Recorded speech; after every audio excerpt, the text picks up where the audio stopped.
All right, Lady Ada, what is this? Welcome to Show and Tell. It's me, Lady Ada. With me is Mr. Lady Ada, who is so clean. Yes, normally I'm dirty. Well, no, but you're just extra clean. Filthy. We're here for Show and Tell, broadcasting live, checking in with everybody in the community. What are they up to? What are they making? Crafting, robotically displaying, deconstructing, 3D printing, retro technologizing. Yeah, LED and blinking tonight we have a product launch world premiere. I think this is the robot drawing. robot drawing from our friends from Bantam Tools, also, of course, known from Evil Mad Scientist Laboratories. Lenore Waddell, you have a new robot that you launched. Show us your today. Robots. Welcome to the Show and Tell. We got this thing. It's big. We just launched this. This is called the Bantam Tools Art Frame, and it's a new gantry-based pen plotter that we are very happy to have out in the world now. It is for professional artists to create professional-grade work with traditional materials. Can do canvas, papers, pigments, inks, paints, all kinds of things. And designed for future expandability, so there's more tricks up this sleeves. So wait, so what does this do? What is it doing? How do you program it? What? How? What? Where? Tell me. So we've been making pen plotters for a very long time, and you probably remember the old Axie draws and the newer Next draws, which you were kind enough to feature on your show some months ago. This is our next machine. This is called the Art Frame, and it is, rather than having an extending arm like the Next draw does, this has a fixed bed, which has a magnetic work surface that is there for you to attach paper and other things to with magnets. And how big can it draw? This one up to 24 by 36 inches, so A1 size. That's really, oh wow, it's really wide. That's good that you changed video. And then you attach a pen, and then you upload art that you want it to draw. That's right. And this machine is actually... Can you use pens? What can you use, like markers, Sharpies, charcoal? What can it use? The goal of this specific machine is to really be unlimited in what you can use it for. And we've done experimentation with charcoal and paints and, of course, pens. But we're really specifically designing this machine to be for artists to use with archival media. Okay. Just had our train go by. Maybe you can't hear me. I was going to say, I remember that train. Yeah, we're at Bantam Tools. We're right by the train tracks here. Yeah. You can use gel pens? Yes. Gel pens are one of our favorites. And we've got other machines behind us using technical pens and markers here. Yeah. And we've got one running in the other room that's running a gel pen plot right now. Is that right? Okay. It's running G2s. Pilot G2s, yeah. And so did we see this at the museum? When we were at the Whitney, we saw the prototype, I think, and this is the production model, right? That's right. So this was actually originally designed for the Harold Cohen Aaron exhibition at the Whitney Museum of American Art from February to May of this year. And we had a couple units there that were making drawings every day for several months. And that version had some sort of clunky cable chains. This is the production version that has these neat flexible circuits for all the controls and a bunch of other refinements. And it's been through almost complete reinvention since that model, but it was a great proving ground to do it in a museum for months at a time, watching it make art for the public. Tattoo on human skin. No. What?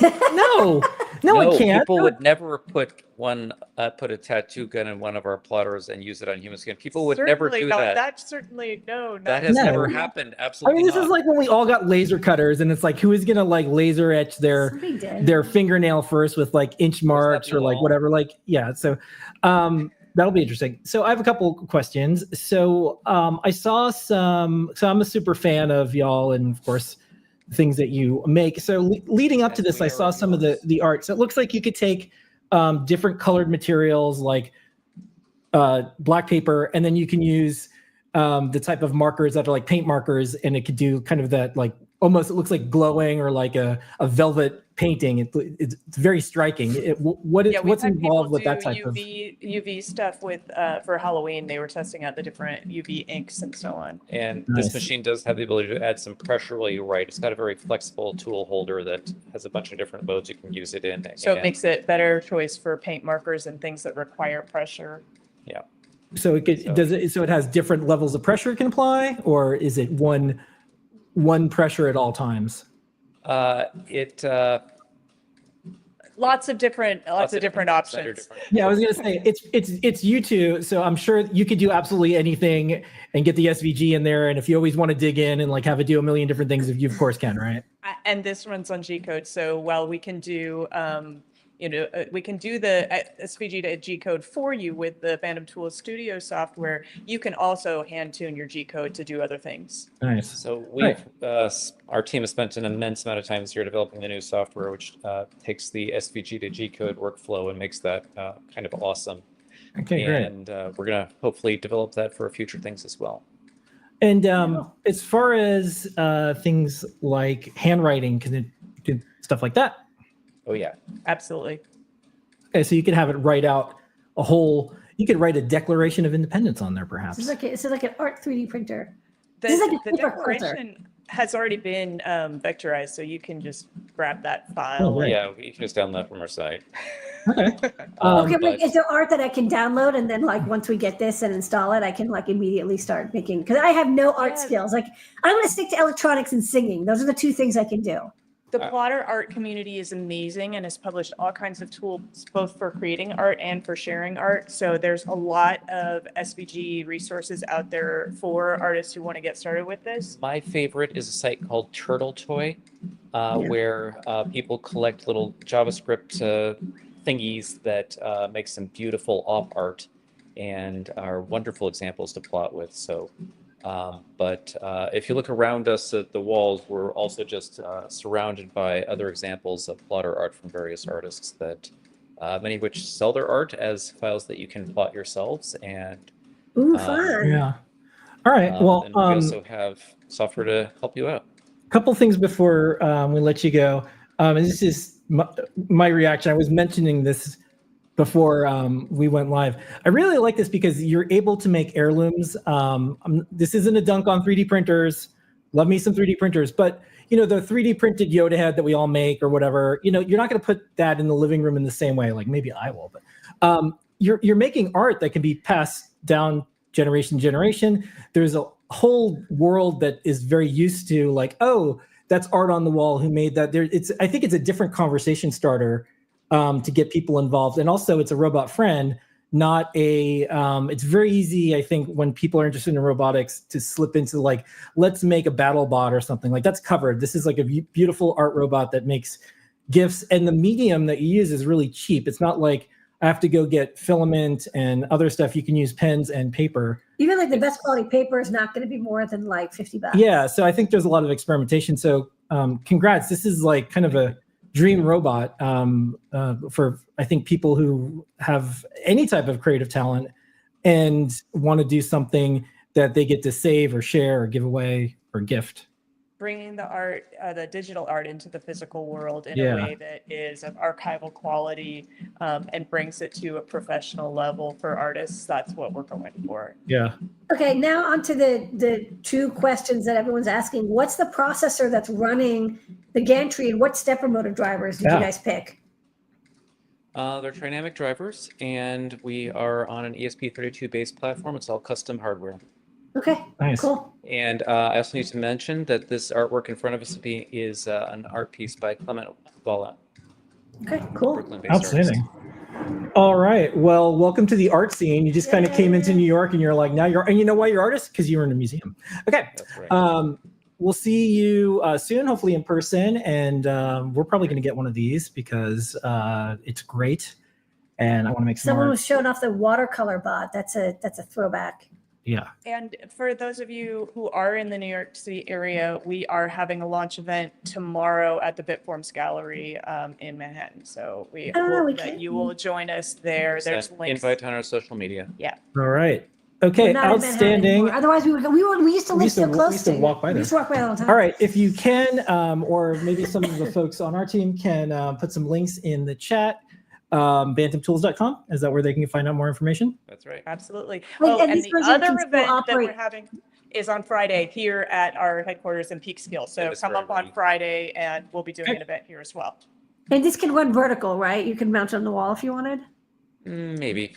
Just that was We're a not special edition for guaranteeing the that MoMA. at launch Wait, as a there's, launch feature. there's probably a bunch of answers like that. Like maybe. We'll talk Maybe. about how to hack that. Who's Yeah, asking? we've added features to make it possible to hack things like that. But For advanced, and it's hackable. I love that. Okay, for cool. advanced users, that's right. You know. All right. Thanks. Thank- Thanks for Right, coming thank you so by, much. and nice setup with the camera and everything. You did a really good job with that. Thank you, Oh. Zach. Yay! Bye-bye. Bye, Good to see y'all. guys. All right. Next up, Jeff, what you got going on? Hello, I'm hanging out in the slightly dark basement playing with floppy disks. That's right. So Yay. I've brought the Ooh, what is that? Adafruit Flopsy by a couple of times recently, but this time it's hooked up to the Apple II, and we were all wondering, does the Apple II interface work? And the answer is yes. So this floppy in here, I wrote it with Apple ProDOS, and I read it all back, and it verifies. So we've now checked out the Apple II floppy functionality on there. It's a good And the example. other The thing- power supplies and the pinouts, we weren't 100% sure would work. Right. Yeah. You got to have the plus 12 volts and the minus 12 volts, which is a boost, a buck. What's it? It's a buck, What yeah. kind of? It's a buck. Power supply to get that, and yeah, the pins are a little bit different. The stepping is a little bit different. I was just fixing a problem with going to the higher number tracks on the Apple floppy, but it's all working now, so that's pretty cool. So you got your And Xerox booted Yeah. off of it, Yeah, and your so- app working. Yeah, I created this adapter to hook up a GoTech to my Xerox a couple months ago, and you gave me the chance to add FM encoding of data to the Adafruit floppy software, so that I could boot CPM using the Flopsy instead of the GoTech. So the Flopsy is neat because it can do both the archiving and now it's starting to do some drive emulation. On the other hand, the GoTech is able to do a writable drive. We're not doing writes, so you would get a totally read-only floppy image. But you can do floppy images on your retro PC, on your much more retro computer that's old enough that it's using the FM encoding. It doesn't do any of the GCR formats like the Commodore or the Apple or the Macintosh, but it proves that we can do that kind of thing with the Flopsy board, and that's all really cool. So, Okay. Yeah. So I also made some little 3D printed feet that I put on. Nice. Oh, thank you. Just because you always And, got to 3D print something. It's not art, but it's functional. Well, it's all art. Depends on how you look at it. And where can people find out more about this if they want to tune along on your progress? So the software is all open source in the Adafruit floppy repository on GitHub. And as far as the Flopsy board itself, that's not open yet. It's not in the store yet, but Lamore has done a lot of her own programs, video streams about that. You could sort of make DIY your own with an RP2040 feather and a floppy feather wing. It's, it's an effort, and you can do it. Yeah, you can correct me if I'm wrong, but I think the thing the floppy feather wing doesn't have is that direction switch. Oh, so yeah. you probably can't turn it around and do the emulation. Although if you just hand wire it up, don't tell anybody that you hooked up your RP2040 to 5 volts, but you'd probably be okay. It's 5 volt safe. Yeah. Ish.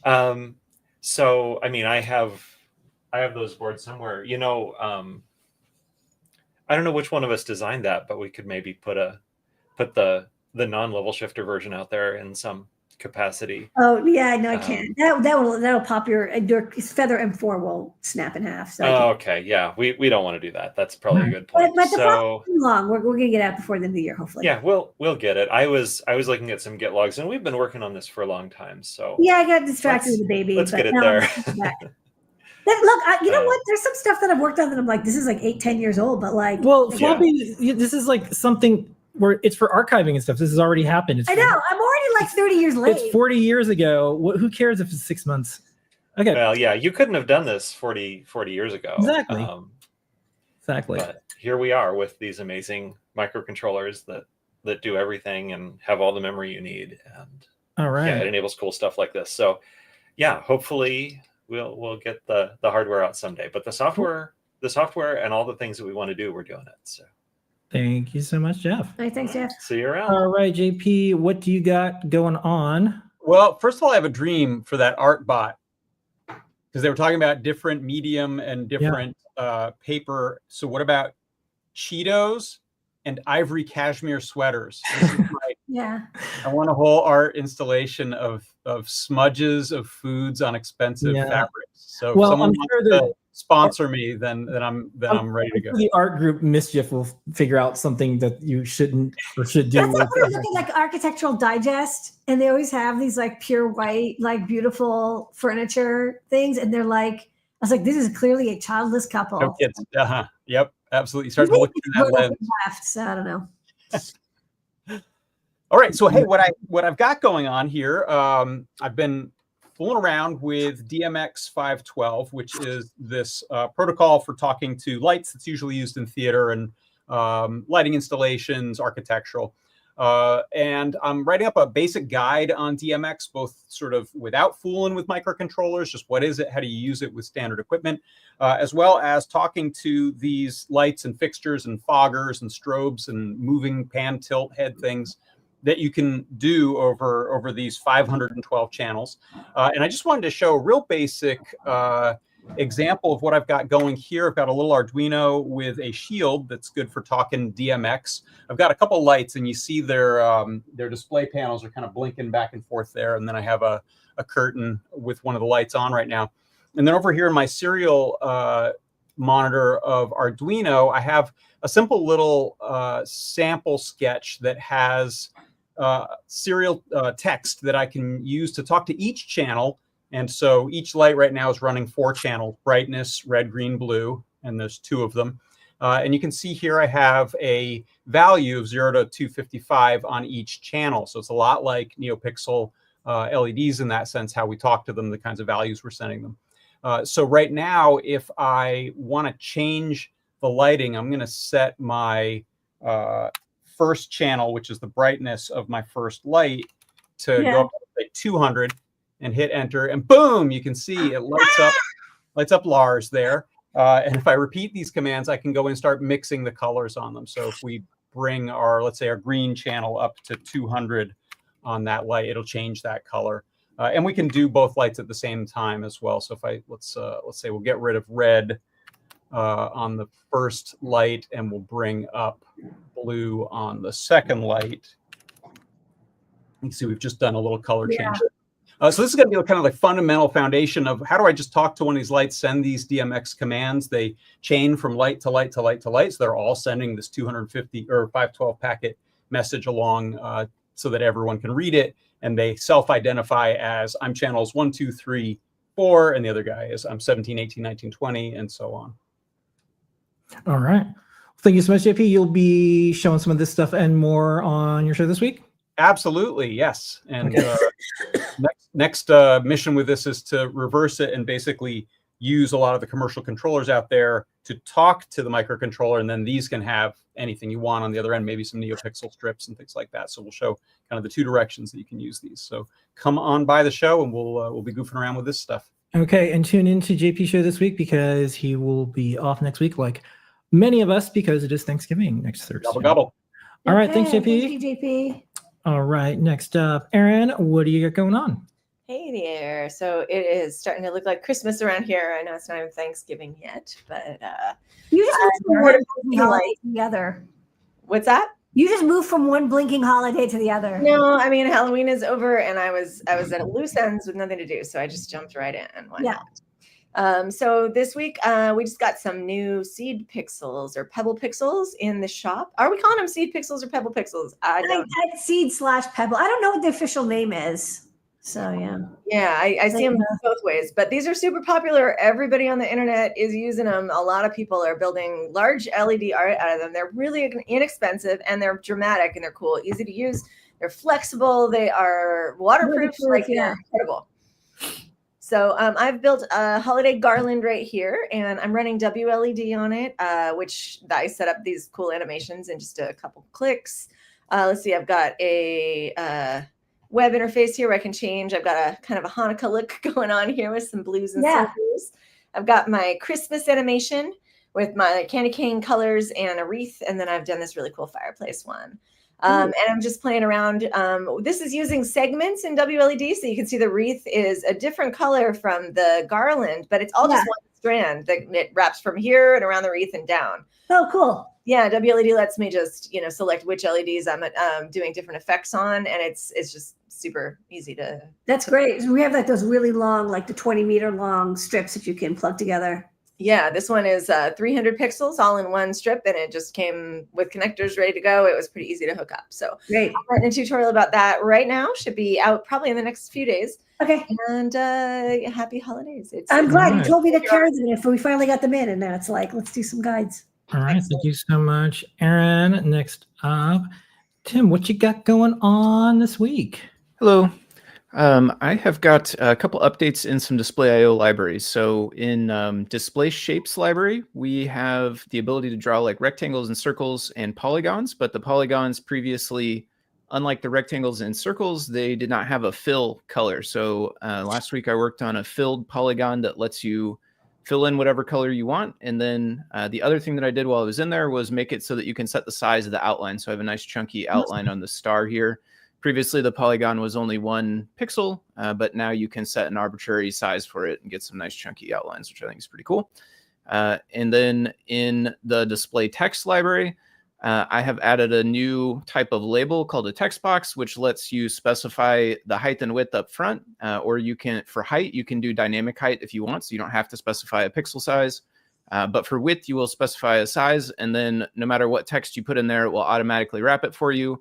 And then because it has a set width that you have to choose, we can also support things like alignment, aligning to the center, like the green label there, and aligning to the right, like the yellow one on the bottom, which are some functionalities that we didn't previously have with the old labels. So it's kind of a hyper-specific thing with font, but I'm excited that we have the ability now to center inside of boxes and to right align inside of boxes, especially for layouts that want to do like a table or a grid or something like that. Or fit some big text onto a screen that might not be wide enough for it. This will help you do that without having to micromanage the pixels yourself, which I think is cool. Outstanding. This is so hard to do in every platform, every way, getting text in off the internet, because it's always going to be longer, or you never know what's happening, and then displaying it, then making it look good, and then aligning it. It's like nearly impossible. Thank you for working on this. Yeah, for sure. If folks are interested in the text box, I did a lot of the work on this on Deep Dive the last couple of weeks. So if you are interested in the nitty gritty internals of that, you can catch it on the previous couple of Deep Dives. And then I'll be back this week as well. I don't know what I'll be working on, but I'll find something fun. All righty. Thank you so much, Tim. All righty. Melissa, what do you got going on? I actually have the Apple II back here. Oh, boy. Looks like it's a little bit bright for So tiny. showing up. But it has Oregon Trail running on it here, and I just kind of wanted to show. I just picked it up from my parents' house this weekend. It works. I fixed it up for my. I'm sorry, what? It still works. Did it have to be repaired at all, or has it just been working all these decades? I actually repaired it for my mom like a couple of years ago, and I'd done a YouTube video about the repair. Oh, great. And it's been working fine ever since that. Although I did notice that the contrast button on the contrast potentiometer on the monitor sometimes has some dead spots. I might open that up and try and clean that. Outstanding. Yeah. Oh yeah, I could just try adjusting it. I'll show you. Because like if you try and make it less, it starts flickering and stuff. Oh, yeah. That's kind of a nice Oh, effect. there, now that you can kind of see a little better. Yeah. Well, we just announced that we're doing a series of posts starting on December 1st to the 24th. So it's the Retro Computing Advent calendar. So this is certainly one. What year was that launched? This is the let's see, I got the manual, the original manual here. Yeah. It has the copyright date of 1984 on it. 1984. So that is definitely one that 40 years old. 40 years old. And look at it still working.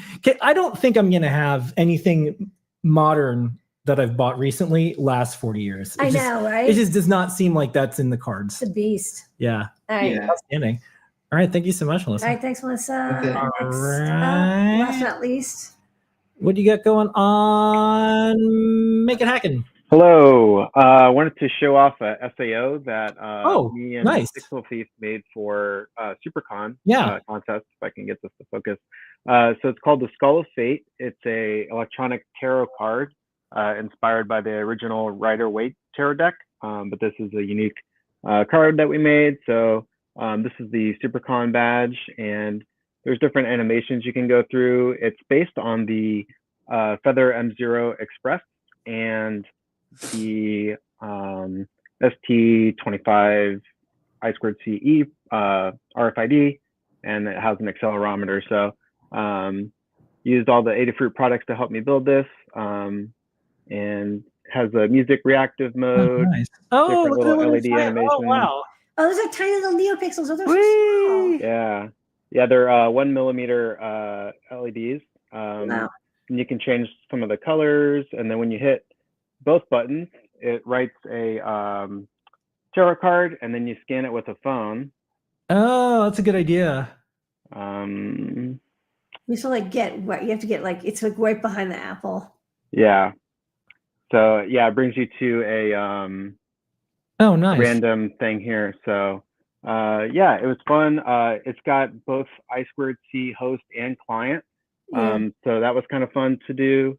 And yeah, it's got the GPIO broken out, and I'll be posting the GitHub in the Discord chat. That's awesome. Yeah, if you could post it in Discord, and then if you drop a note through our contact form, we'll do a post about it. This is a Okay, cool. it's a great project, and not only that, the things that you can do with it when you scan it. So that's another part of it too. It's not just the physical thing; it's the digital stuff that people can read, right, along with it. So it's even more impressive. Neat. All right, Thank you. Outstanding work. Thanks a lot. Good stuff. All right, everybody. That's our show for the week. We do this every single week in some way, shape, or form at 7:30 p.m. Eastern Time. Show and tell. Come by, show and share your projects. We'll see what happens with the holiday schedule. Soon we'll be doing show and tells in some way, shape, or form. And we'll see everybody next week. Thanks for coming by. And special thanks to everyone at Bantam Tools, and congrats on your launch of your art bot. Bye-bye. Thanks, everybody.